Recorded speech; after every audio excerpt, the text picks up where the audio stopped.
আসসালামু আলাইকুম প্রিয় দর্শক, শুভ সকাল।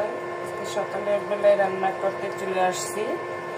রান্না করব ট্যাংরা মাছ দিয়ে, করলা দিয়ে ঝোল করব আর পটল ভাজবো আর কি। এটাই এখন করলাটা কুটবো, পটল কুটবো আর ট্যাংরা মাছটা লবণ দিয়ে ধুয়েছি, এখন গরম পানি দিয়ে ধুবো আর কি। গরম পানি দিয়ে ইয়ে করে নিই।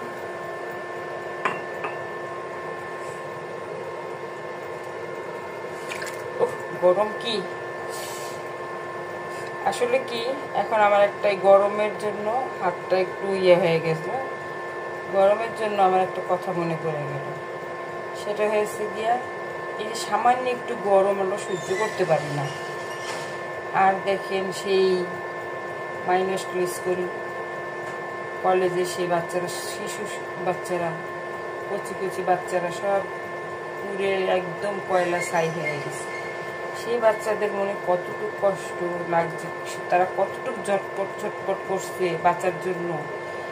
উফ, মানে এই দৃশ্যটা দেখলে বা শুনলে মানে ভয়তে যে কতটুকু তারা কষ্ট নিয়ে ছোট ছোট বাচ্চারা মারা গেছে।